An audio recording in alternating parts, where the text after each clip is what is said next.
Buenos días. Muchas gracias a Únicas, muchas gracias a FEDER por pensar en mí y contar conmigo para estar en este acto. Veo la sala llena de profesionales y compañeros, muchos de ellos amigos, pero para quienes no me conozcáis, soy Carmen Sever, soy la presidenta de la Asociación Europea contra las Leucodistrofias en España. En el año 2001, después de recorrer un largo camino, a mi hija mayor, Lucía, le diagnosticaron una leucodistrofia metacromática. Y junto a un grupo de padres decidimos crear la Asociación Española, pasando a ser en el año 2005 el satélite de la Asociación Europea en España. Mi hija Lucía falleció en el año 2010. Para los que, aunque está llena de médicos la sala, para los que no conozcan lo que son las leucodistrofias, leucodistrofia es un nombre genérico que hace referencia a un grupo de patologías consideradas raras o algunas de ellas ultra raras, que se caracterizan todas por la malformación o la pérdida progresiva de la mielina, dividiéndose así en dos grandes grupos, que son leucodistrofias hipomielinizantes, cuando la mielina desde el nacimiento no se forma correctamente, y las leucodistrofias desmielinizantes. Otro grupo que, como digo, al nacimiento el niño es completamente normal y su mielina está desarrollada con normalidad, y de repente, pasados 2, 5 u 8 años, dependiendo qué tipo de leucodistrofia sea, la mielina empieza a degenerarse. Para quien no lo sepa, la mielina es una sustancia blanca, grasa, que recubre los nervios y que permite que el impulso nervioso viaje desde el cerebro al resto de las partes del cuerpo. Y cuando se produce esta malformación o degeneración de la mielina, los afectados no adquieren las capacidades con normalidad o van perdiendo las que ya habían sido adquiridas. En el 95% de los casos, las leucodistrofias debutan en la edad pediátrica. Los afectados son niños. Hay más de 100 genes causantes de leucodistrofia que dan lugar a los diferentes tipos de leucos, que las llamamos en la asociación cariñosamente. La adrenoleucodistrofia es la más prevalente y quizá la más conocida. En el año 1992 se hizo una película que tuvo bastante repercusión, que se llama El aceite de Lorenzo o El aceite de la vida, y cuenta el caso, la historia real de Lorenzo Odón, un niño afectado por adrenoleucodistrofia, y, como digo, esta afecta a 1 cada 10.500. El otro tipo, la más prevalente, es la leucodistrofia metacromática, la que padecía mi hija Lucía, que hasta ahora se creía que afectaba a 1 cada 40.000 nacidos. Con los programas de cribado neonatal que ya están implementados en otros países, no en España, se está viendo que la prevalencia, como pasa con cualquier patología cuando se empieza a cribar, es bastante mayor, y ya se habla de 1 cada 35.000. Estas leucos, las dos, la metacromática y la adreno, son desmielinizantes, es decir, la mielina durante un periodo posterior al nacimiento se forma correctamente, por lo que los niños tienen un desarrollo completamente normal. Como le ocurrió a mi hija Lucía, que hasta la edad de 3 años tenía un desarrollo cognitivo completamente normal. Yo, claro, era su madre, pero no, luego con el tiempo nos dimos cuenta que así era. Creía que incluso superior, porque no había cumplido los 3 años y hablaba como una notaria. O sea, tenía unos discursos que te dejaba un poco fría, la verdad.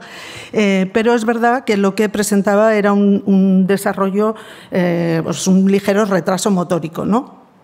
Cada vez se le hacía más difícil caminar o escribir o concentrarse o resolver problemas sencillos que anteriormente era capaz de hacer.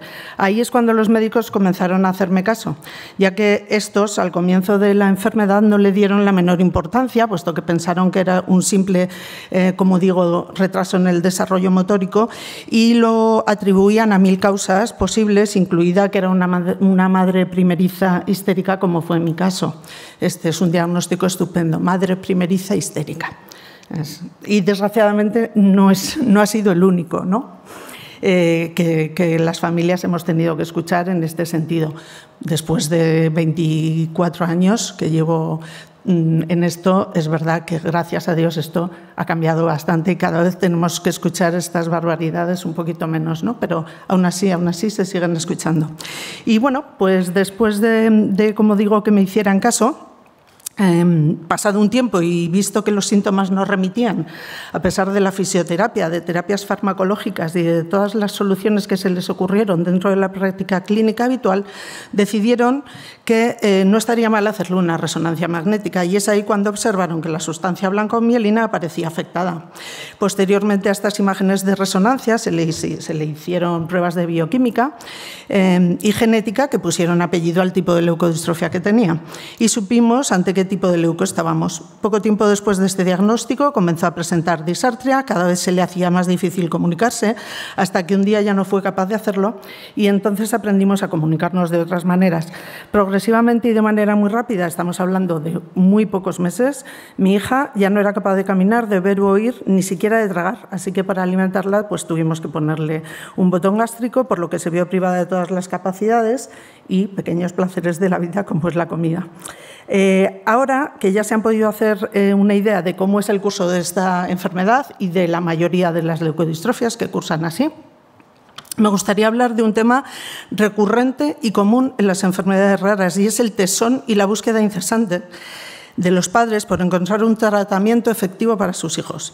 Con ese tesón y trabajo incesante, la Asociación Europea contra la Leucodistrofia, es decir, los padres de los niños afectados, y esto quiero que quede muy claro, que las asociaciones de pacientes las formamos padres mayoritariamente de niños afectados que nos dejamos la vida en darles calidad de vida a nuestros hijos y de encontrar tratamientos. Hemos financiado, como digo, desde la Asociación Europea, investigación en leucodistrofias por valor de más de 55 millones de euros, lo que ha permitido que a día de hoy existan tratamientos aprobados de terapia génica para estos dos tipos, concretamente de leucodistrofia que les he dicho, la adrenoleucodistrofia y la leucodistrofia metacromática. Y pensarán muchos de vosotros, ¿y por qué nos cuenta todo esto? Pues os cuento todo esto porque a día de hoy hay una paradoja tremenda, y es que después de todo este esfuerzo de investigación hemos conseguido tener tratamientos para los niños, y ahora lo que resulta que no tenemos son niños que tratar. ¿Y por qué?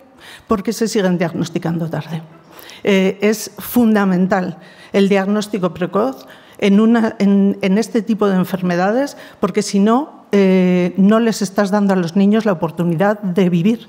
En el caso de la terapia génica para estas dos leucodistrofias, en la adrenoleucodistrofia se puede hacer cuando es ligeramente sintomático el niño, aunque la ventana terapéutica también es pequeña, pero, como digo, puede haber algún síntoma y aún así se puede realizar la terapia.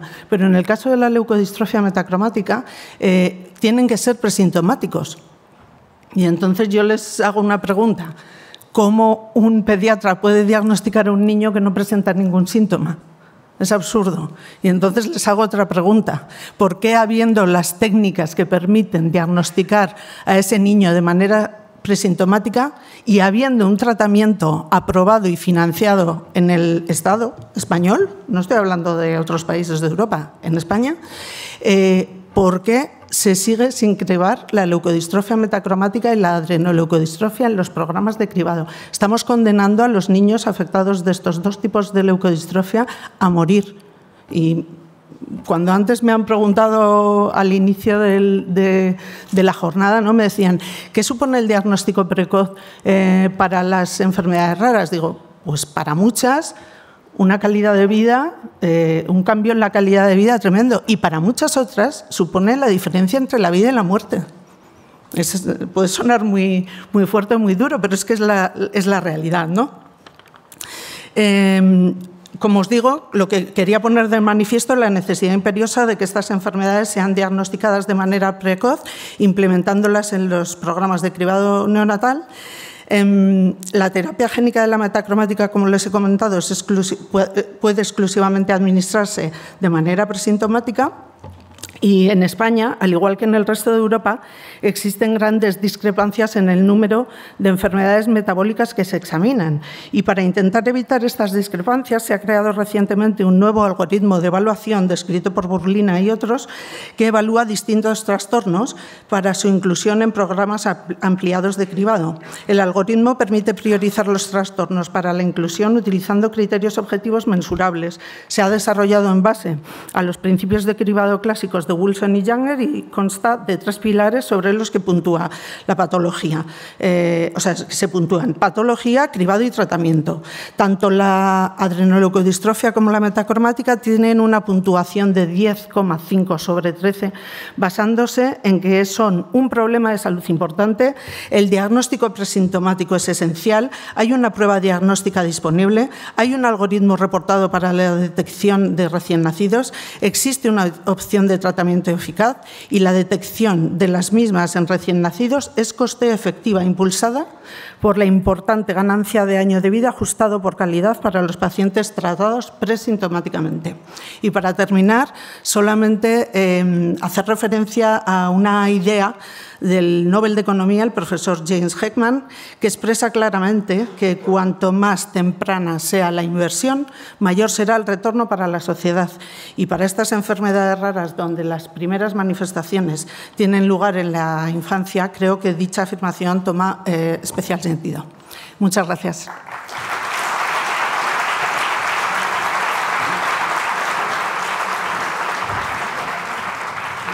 Sí, tome asiento, Carmen. No sé si puede sentarse donde quiera. Sí, puede sentarse. Si me decís dónde se puede sentar, Carmen, bueno, tú siéntate, vale, ponte cómoda, disfruta de esta mesa de debate. Yo quiero darte las gracias, Carmen, de verdad, por haber inaugurado esta jornada con tanta fuerza como desgarro. Gracias por tu generosidad, por tu valentía de compartir tu historia, que nos recuerda por qué es tan urgente seguir investigando y seguir avanzando. Gracias, Carmen. Muchísimas gracias. Va a estar en esta primera mesa de debate y la completan el señor Juan Carrión, presidente de Genes, FEDER y Aliber. Adelante. Señora Estrella Mayoral Rivero, responsable del área de atención directa de FEDER. Buenos días. Y modera doctor Julio Zarco Rodríguez, director gerente del Hospital Infantil Universitario Niño Jesús de Madrid. Muchísimas gracias a todos por acompañarnos. Espero que os sintáis cómodos y que disfrutéis de esta primera mesa de debate compartida. Gracias.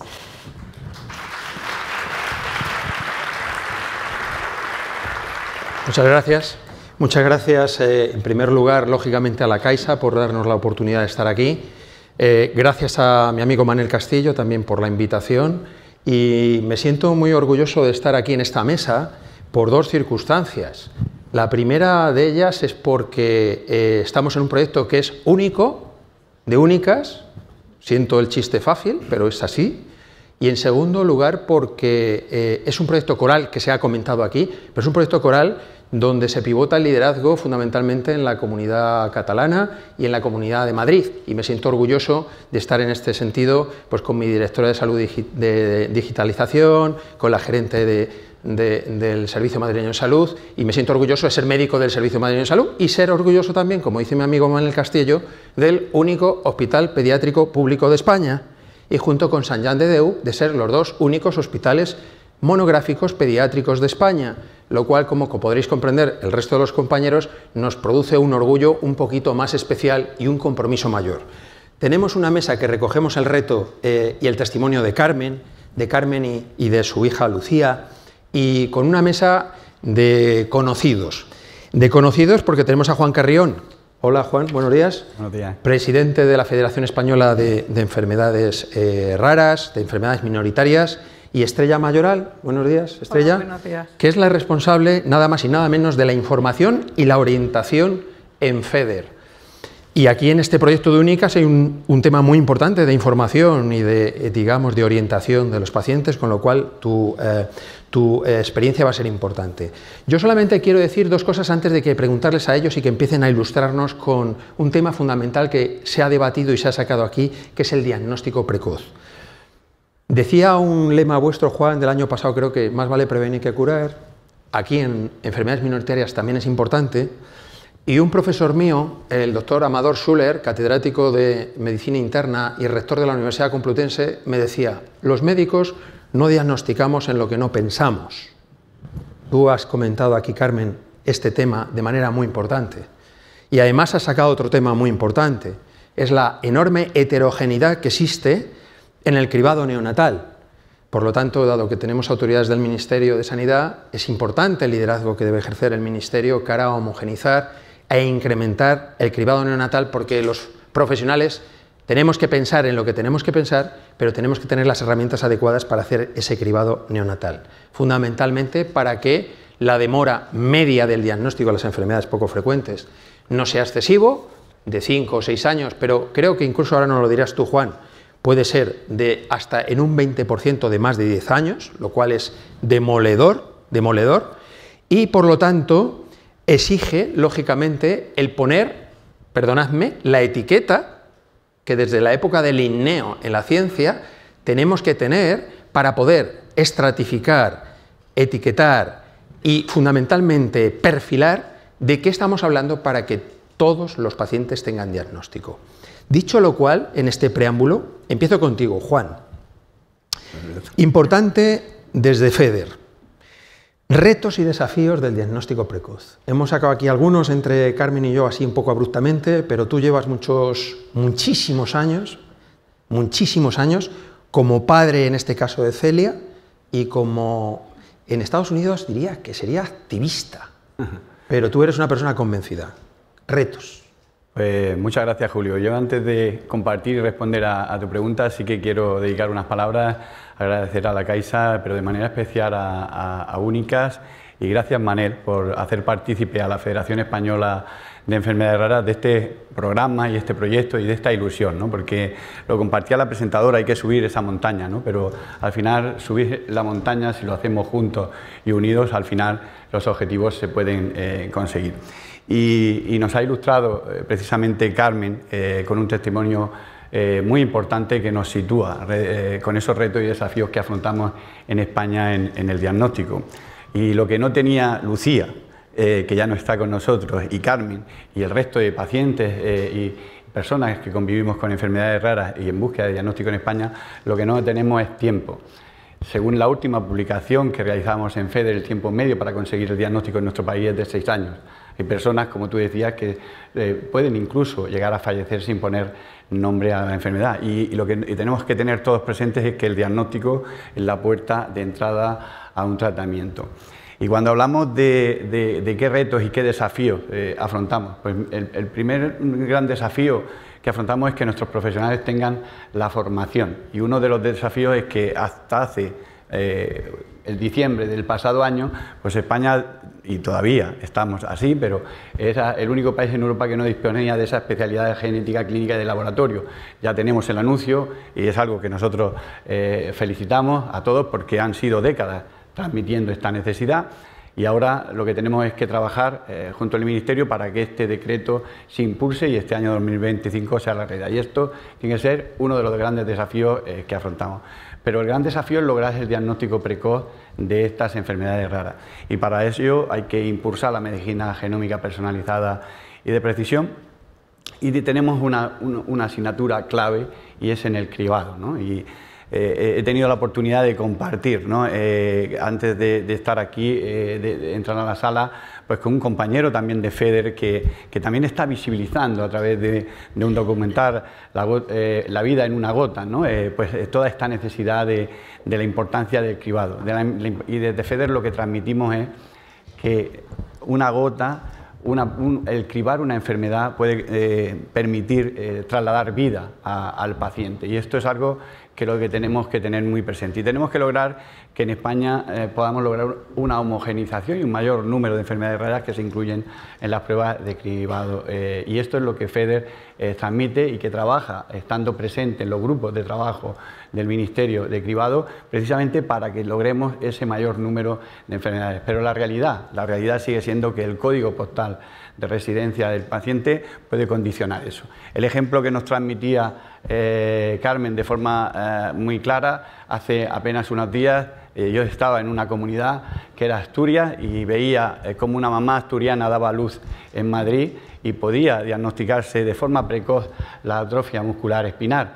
Si esa mamá, en lugar de dar a luz en Madrid, hubiese dado a luz en Asturias, pues hoy su hijo, que está ya recibiendo un tratamiento en Asturias, pues no hubiésemos sido capaces de diagnosticar. Por lo tanto, es importante generar ese concepto de equidad, y Únicas precisamente es un modelo que lleva por bandera la equidad y que tenemos que lograr ese diagnóstico precoz realizando iniciativas de este tipo y al final aunando esfuerzos, como decíamos, teniendo muy presente que el conocimiento tiene que ser el que viaje y no el paciente. Y también una última reflexión, es decir, en ese escenario del cribado, y esto es algo que quiero compartir porque esta sala está muy completa de representantes de las diferentes administraciones profesionales, familiares y representantes del movimiento asociativo.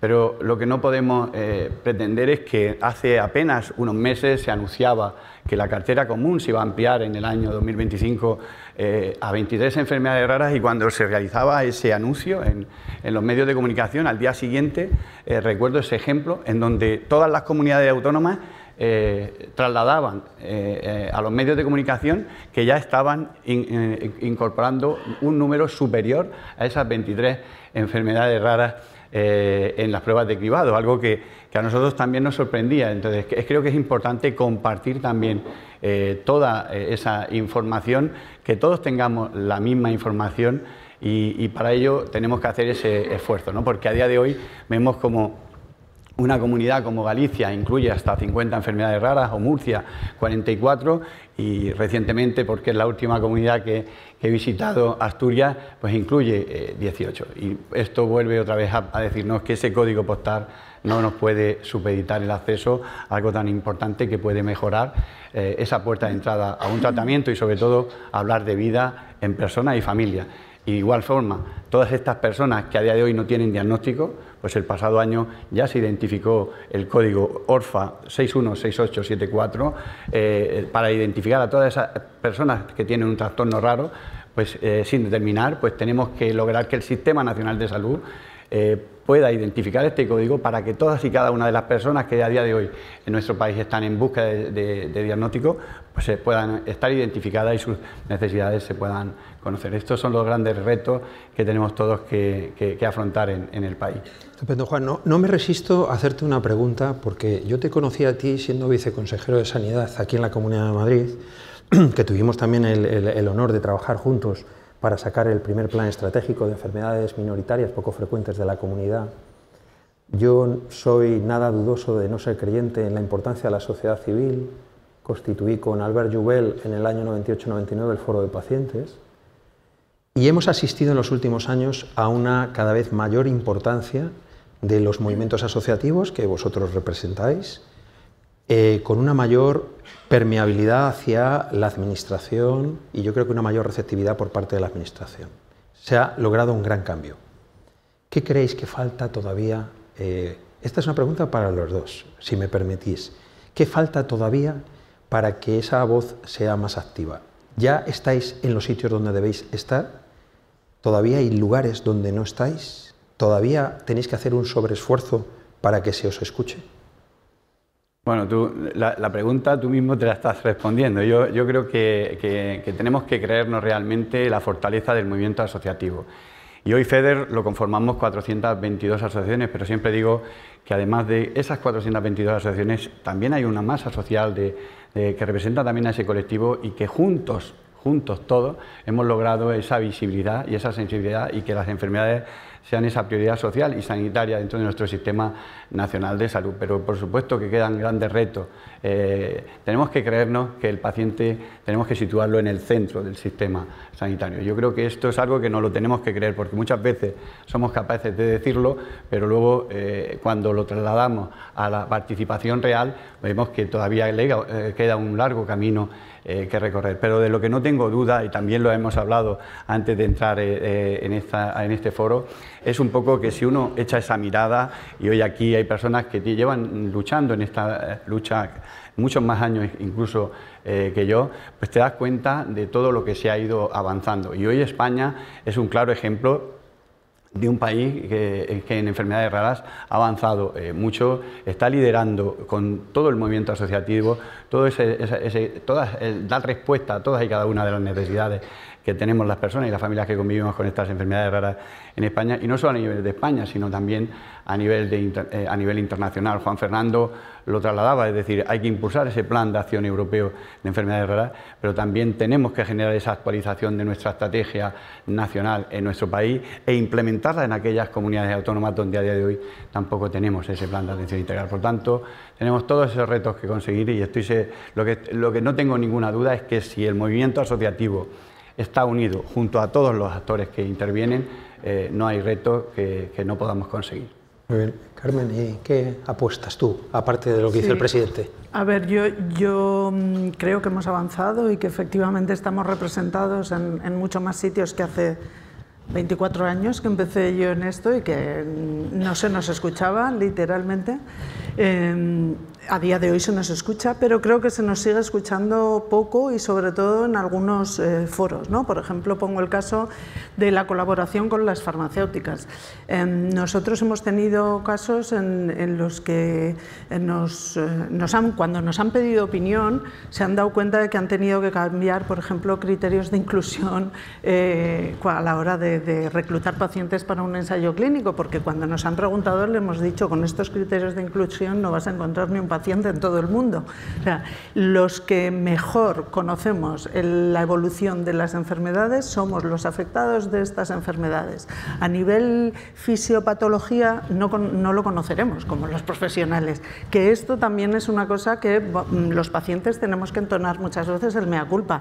¿Queremos que se nos escuche? Sí, pues nosotros tenemos la responsabilidad de formarnos y ser pacientes expertos, y que cuando nos sentemos a hablar con una persona de cribado neonatal o de terapia génica y nos hablen de los vectores y si es un AAV9 o si es otro tipo de virus el que se utiliza, sepamos de qué estamos hablando y podamos hablar de igual a igual.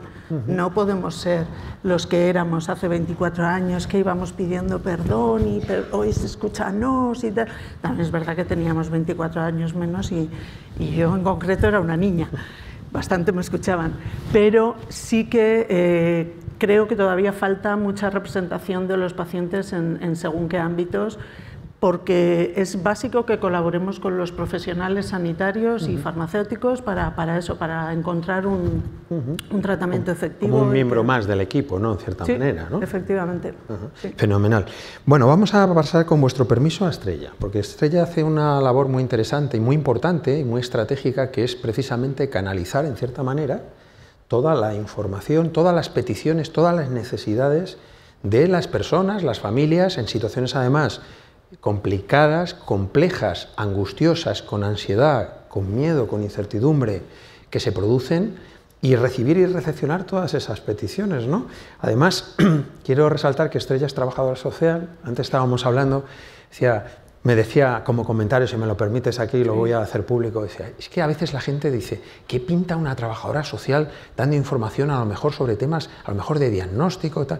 Y yo decía, es que trabajo social tenéis una visión tan integral, ¿verdad?, de todo el ecosistema, ¿no?, del paciente. Y viendo un poco vuestra página para esta mesa y prepararla, veía la enorme importancia de que hay casi 4.000 personas que no tienen diagnósticos, ¿no? Lo decís antes vosotros, ¿no?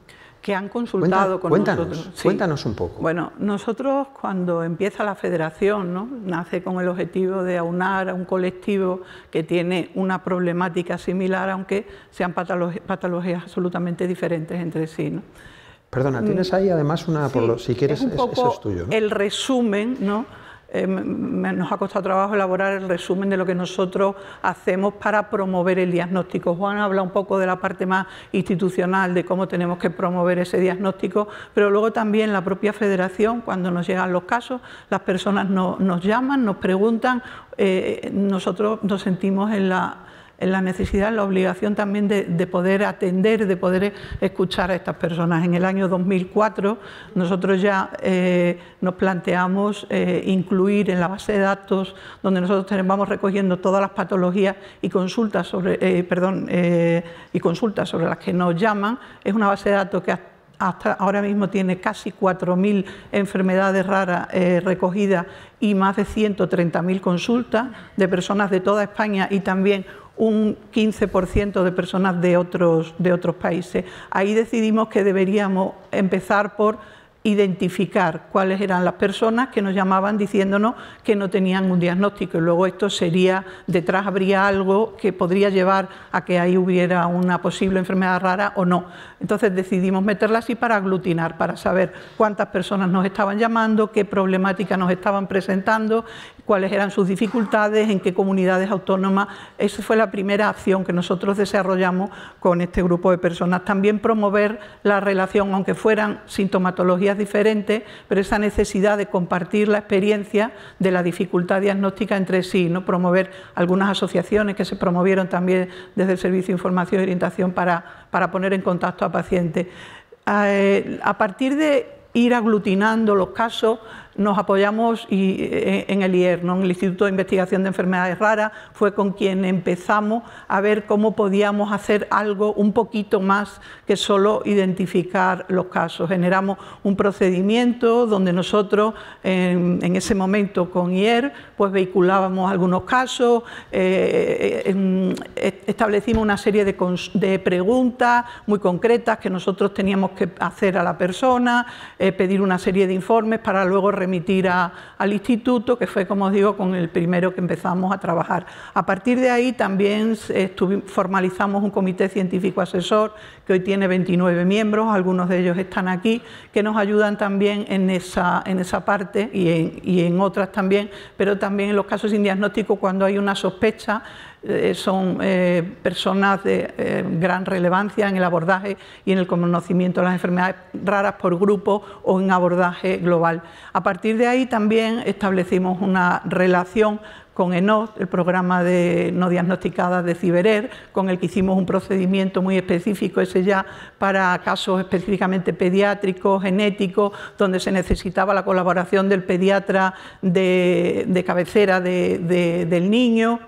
Y después ya con Impagenómica, ¿no? Han sido los 4 programas con los que nosotros hemos iniciado. Estoy intentando resumir aquí un trabajo de muchísimos años, porque como veis debajo del CIO, que es el Servicio de Información y Orientación de FEDER, están los profesionales que lo componen. Como veis ahí no hay ningún médico, no hay ningún sanitario, pero sí están del otro lado todos. O sea, nosotros sabemos muy bien hasta dónde tenemos que llegar y cuál es nuestro papel ahí, pero de alguna manera teníamos que colaborar en todo eso para conseguir que se dieran diagnósticos de forma más rápida y dar una respuesta a las personas que nos estaban llamando.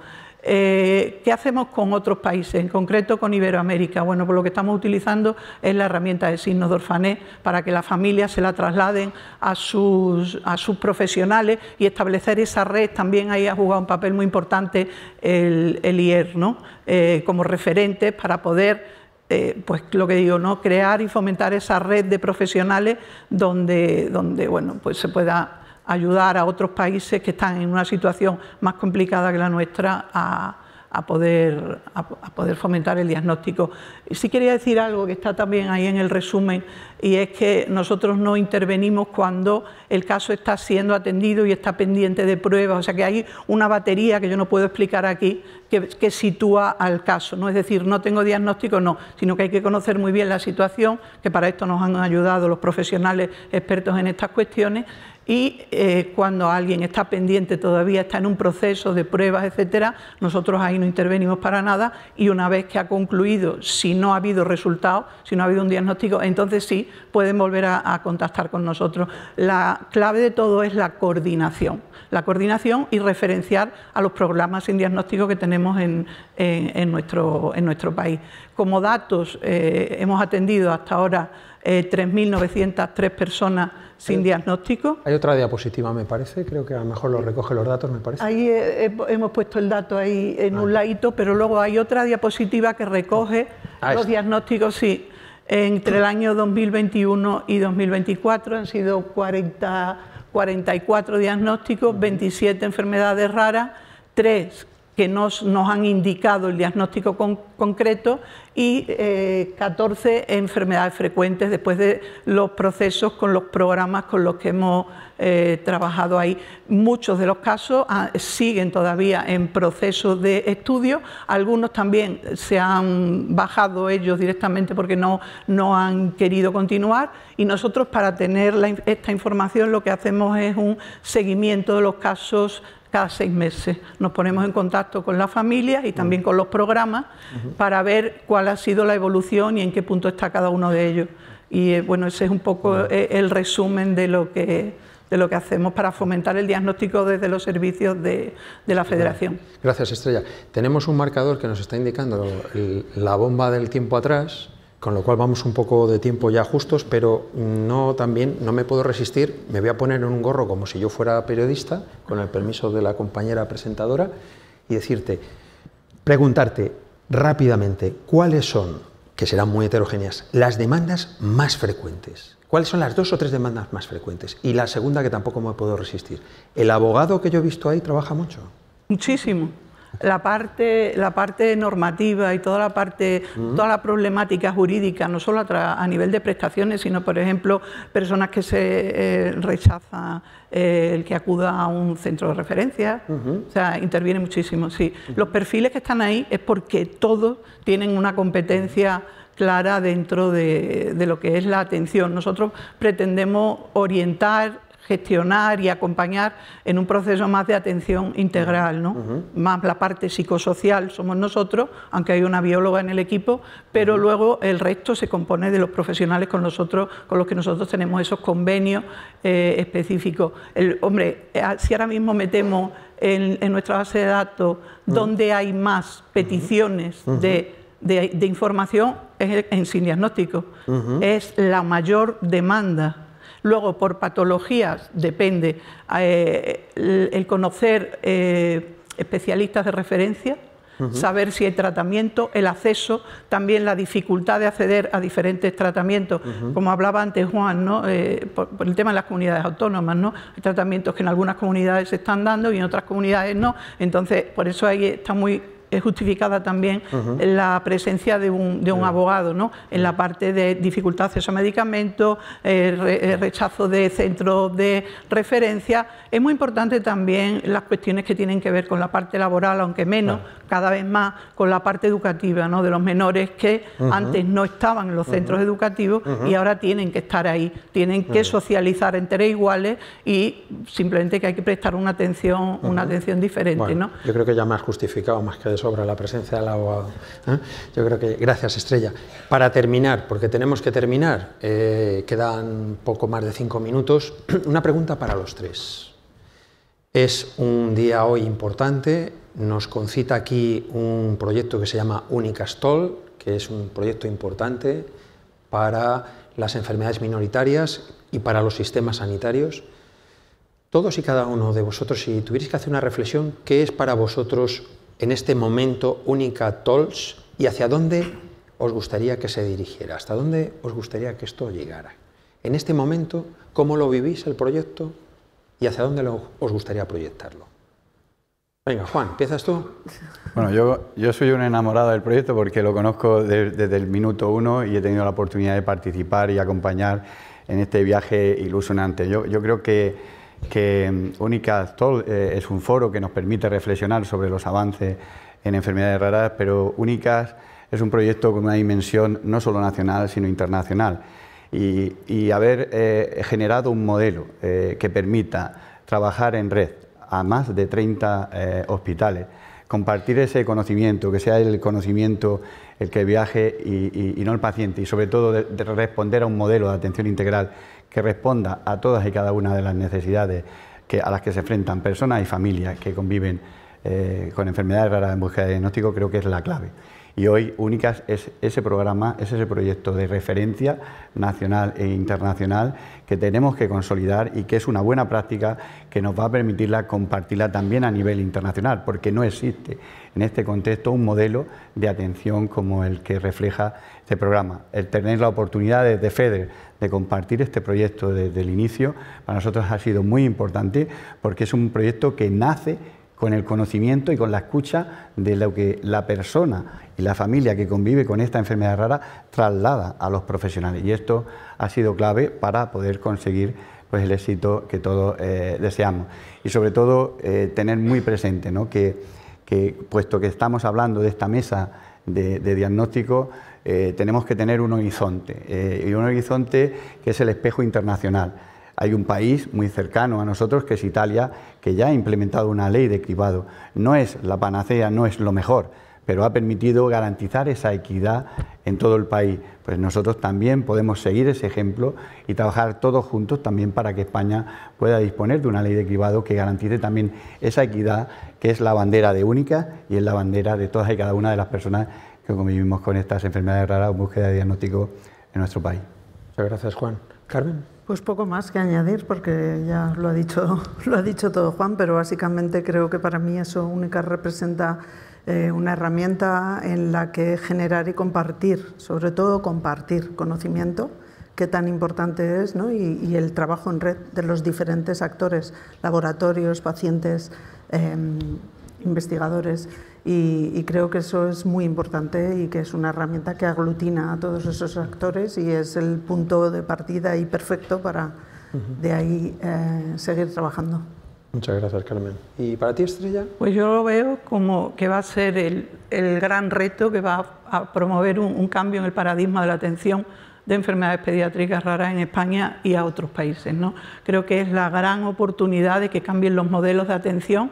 La experiencia que nosotros tenemos como FEDER, yo en concreto, mi compañera Caterina Aragón, que estamos en los grupos de trabajo, visión del paciente, pero también estamos reuniéndonos con Sant Joan de Déu en cómo vamos a prestar esa atención a la familia. Tengo que decir que nos sentimos escuchados, nos sentimos de igual a igual y yo eso lo valoro muchísimo y creo que va a ser, lo que digo, no creo que va a ser un cambio en el paradigma de la atención, que luego yo ya estoy pensando, nosotros atendemos niños y adultos, ¿no? Yo ya he comentado en FEDER, no, esto nos va a servir luego para el tema de los adultos, ¿no? Creo que va a ser, es algo impresionante, complejo y difícil, pero un cambio necesario y fantástico. Pues muchas gracias. Gracias a los tres tenemos que terminar, nos van a perdonar ustedes. Gracias a los tres por vuestra participación, por vuestras experiencias, por estar ahí, porque realmente el objetivo fundamental, como decía el Plan Estratégico de Humanización de los Hospitales Españoles del antiguo InSalud del año 85, que se acordará seguramente Manel, el objeto fundamental de los sistemas sanitarios es mejorar la calidad de las personas. Y por lo tanto vosotros lo que estáis haciendo desde vuestro punto de vista y vuestros distintos posicionamientos es mejorar la calidad de vida de las personas y ayudarnos a los profesionales y a los sistemas sanitarios a alcanzar esa calidad. Así que muchísimas gracias por vuestras exposiciones y por vuestra experiencia. Y un aplauso para vosotros. Gracias.